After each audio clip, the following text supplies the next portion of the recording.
Então esse livro aqui, temido pelos protestantes, Santo Irineu está falando de uma autoridade preeminente da igreja de Roma. E o protestante se aproveitou disso, ele pegou o trecho da minha resposta, na tentativa aqui de tentar afirmar que o apóstolo Pedro e o apóstolo Paulo são, na verdade, fundadores da igreja no lugar de Jesus Cristo. Então Jesus mentiu em Mateus 16, 18, porque ele mesmo vai falar sobre a edificação e fundação da igreja que é dele.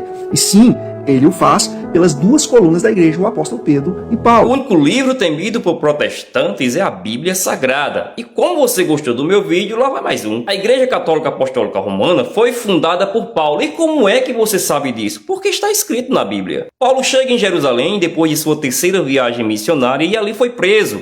E como não poderia ser executado ali porque tinha dupla nacionalidade, era israelita, mas também era romano, teria que ser enviado a Roma para passar por um julgamento romano para poder ser executado ou não. No ano 60 depois de Cristo, diz a história que Paulo chegou em Roma e durante 2 anos Paulo pregou o evangelho livremente pelas ruas de Roma. Depois desses 2 anos foi preso e executado em 67 por Nero, depois de tocar fogo em Roma e pôr a culpa nos cristãos. E diz a tradição romana que nesta mesma época Pedro também estava em Roma, até porque foi cofundador junto com Paulo da igreja romana, sendo executado também no ano 67 depois de Cristo. Quando Paulo estava em sua prisão, Paulo escreveu muitas cartas. Escreveu aos Coríntios, escreveu aos Gálatas, escreveu aos Colossenses, escreveu aos Tessalonicenses e até aos próprios romanos, sempre começando com uma saudação. O fato é que Pedro esteve em Roma, fundou a igreja juntamente com Paulo, foi executado também no mesmo ano que Paulo,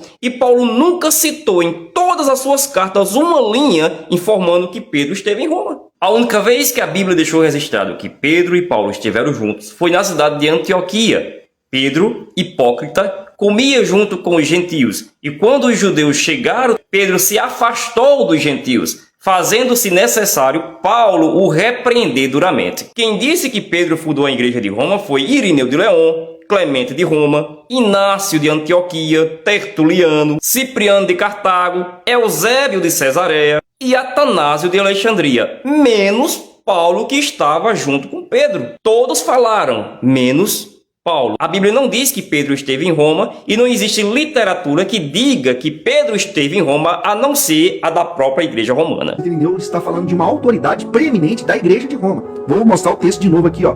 Pois é uma questão de necessidade que toda a igreja concorde com esta igreja. Qual igreja ele está falando? A igreja romana. E eu citei esse trecho lá na minha resposta de 60 segundos e o protestante se aproveitou disso. Sobre a autoridade preeminente da igreja católica romana, se é preeminente, é maior do que todas as coisas, inclusive do próprio Jesus. Irineu de León afirma no seu livro Contra as Heresias que nenhuma reunião está permitida ou é permitida fora da autorização preeminente da igreja de Roma. Já Jesus, quando chega na cidade de Cafarnaum, encontra um homem expulsando demônio em seu nome. Vejamos, disse João, vimos um homem expulsando demônio em teu nome e procuramos impedi-lo. Porque ele não é um dos nossos, não é da nossa igreja, não foi autorizado pelo Senhor. Não impeçam, disse Jesus, porque ninguém pode fazer um milagre em meu nome e logo após falar mal de mim, pois quem não é contra nós é a favor de nós.